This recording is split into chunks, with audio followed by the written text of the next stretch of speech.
Hi, this is John. In this video, we're going to talk about initiatives. You know what I mean, right? Initiatives, initiatives, initiatives. The best way I've used to describe the problem here is to talk about a camping trip. Hello, I'm going on a camping trip. You know, a camping trip. We're going on a camping trip. Camping trip. Well, what kind of camping trip? You could have an extreme expedition. You need a DIY tarp, this ultralight tent, sleeping pad on rocky ground. You need to filter your water. You need to have off-grid backcountry coordinate systems. I don't even know what this stuff means. You're going to be out there for 10 days. You need to figure out how to bring your solar panel, or you could be glamping, right? You literally bring a bell tent. You have your memory foam mattress, a heated rug.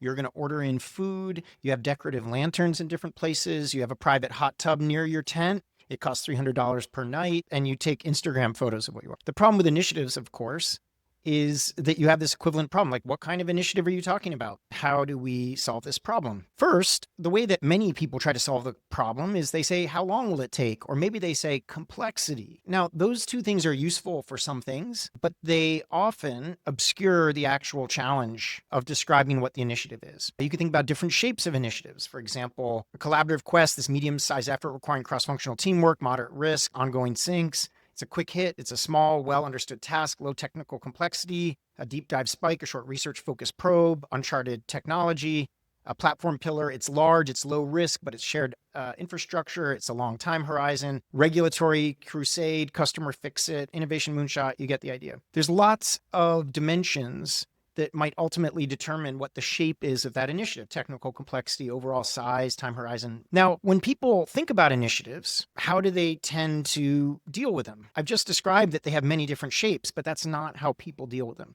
The way people deal with them is they'll say things like, well, first, there's no guideline. Well, our initiatives can be, 1 to 3 years, or it could be 1 week. Well, figure it out later. This causes problem. The next approach is that they maybe create a maximum time box size or a fixed time box size. All initiatives will be 6 weeks. Well, that's fine in many cases, but it doesn't really capture the shapes of many of the initiatives you'll do. All initiatives will take less than 3 months. So it's the same kind of thing. Like, it's a useful guideline, but it's not really digging into the shape, which is what really matters. Maybe they use a boulders, rocks, and pebbles system, so they create the big intricate tree.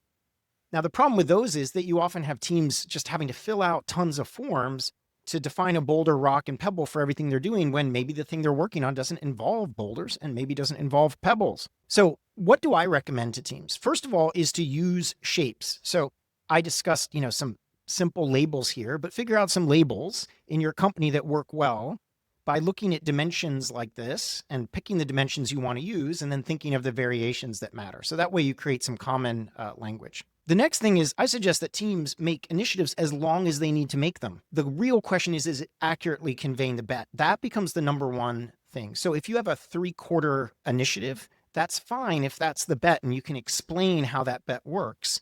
Maybe you intend to deliver value every week. It's just going to be a 3-quarter quest for your team. The third thing is, if the length of the thing or the size of the thing is greater than a certain threshold, you have 2 options. You can either create and nest initiatives optionally, not in that preset boulder, rock, pebble approach. But if you need to, you can create sub initiatives. Or one of my favorites is just to use milestones and or cycle goals. So you could have a 3-quarter initiative as long as you have regular milestones. So what does this look like in practice? You might have initiative A, it's a platform pillar, time horizon 1 to 3 quarters. You've got a bet, you've got the risk profile, and you might, for that one, create sub initiatives.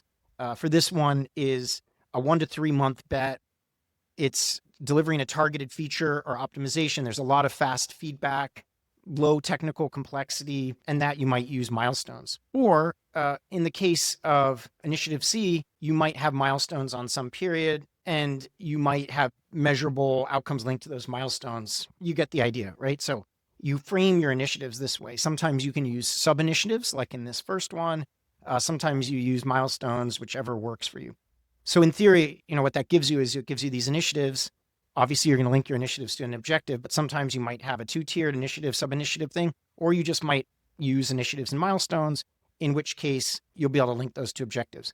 But most important is, with your team, come up with some kind of vocabulary and shared understanding so that you go beyond this problem that we talked about in the beginning, which is camping trip.